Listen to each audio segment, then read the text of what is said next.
Hey guys, welcome back to the world, Tanu learning world. আজ আমি অমলকান্তির প্রশ্ন উত্তর নিয়ে আলোচনা করব। এটা একটি রিকোয়েস্টেড ভিডিও। আশা করি সবাই প্রথম থেকে শেষ পর্যন্ত দেখবে। কোথাও কোনো সমস্যা থাকলে জানাবে। নতুন চ্যানেলে ভিজিট করলে সাবস্ক্রাইব করতে ভুলবেন এবং বন্ধুদের মধ্যে শেয়ার করবে। চলো দেরি না করে ভিডিও শুরু করছি। অমলকান্তি, যেটা লিখেছে নীরেন্দ্রনাথ চক্রবর্তী। দেখে ভারী কষ্ট হতো আমাদের বক্তাকে। প্রশ্নে উদ্ধৃত অংশটি কবি নীরেন্দ্রনাথ চক্রবর্তী বিরচিত অমলকান্তি কবিতার অংশ। এখানে বক্তা হলেন কবি নিজেই। আমাদের বলতে কাদের কথা বলা হয়েছে? আমাদের বলতে এখানে কবিসহ অন্যান্য সহপাঠীদের কথা বলা হয়েছে, যারা কবির সঙ্গে পড়াশোনা করতেন। গ, কাকে দেখে কেন কষ্ট হতো? কবির বন্ধুর নাম অমলকান্তি। তাকে দেখে কবিসহ সমস্ত সহপাঠীদের কষ্ট হতো। অমলকান্তিকে দেখে সকলেরই কষ্ট হতো, কারণ ক্লাসে সে রোজ দেরি করে আসতো। তাছাড়া তাকে শব্দরূপ জিজ্ঞাসা করলে সে অবাক হয়ে জানালার দিকে তাকিয়ে থাকতো। অবাক হয়ে কোনো উত্তর না দিয়ে বাইরের দিকে থাকা দেখে তাদের কষ্ট হতো। কেন কষ্টটা ছিল ভারী কষ্ট? কষ্টটা ছিল ভারী কষ্ট কারণ অবাক হয়ে বাইরের দিকে তাকানোর মধ্যে ছিল এমন এক ইচ্ছা ও কোনোদিন পূরণ না হওয়া একটি বাসনা। তার ইচ্ছা কোনোদিনই বাস্তবায়ন করা সম্ভব নয় বলে সকলের কষ্টটা আরও বেশি হতো। অমলকান্তি যেসব কিছু করতে চায়নি। অমলকান্তি কে? অমলকান্তি হলেন কবিতার মুখ্য চরিত্র ও কবি নীরেন্দ্রনাথ চক্রবর্তীর বন্ধু। অমলকান্তি কি হতে চায়নি? অমলকান্তি মাস্টার, ডাক্তার, উকিল কিছুই হতে চায়নি। স্বাভাবিক অর্থে বাস্তবে পূর্ণ হতে পারে এমন কিছু স্বপ্নই সে দেখেনি।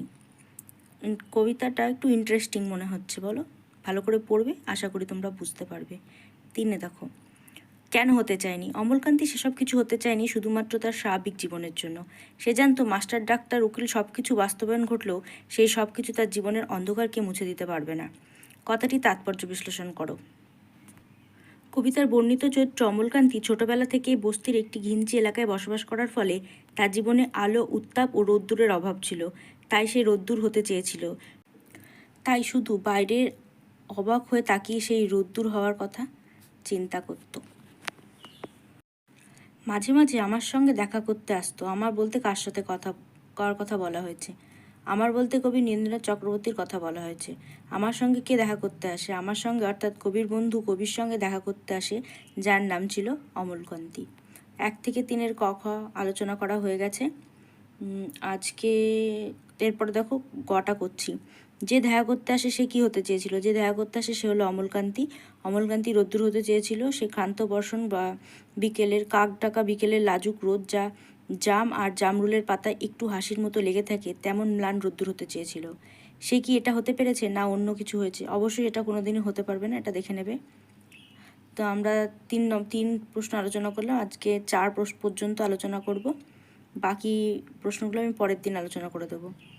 আর তোমরা দেখে নেবে, এখানে 4-এর ক, খ, গ, ঘ আছে। এই কবিতার প্রশ্ন উত্তরগুলো তেমন খুব একটা কঠিন নয়।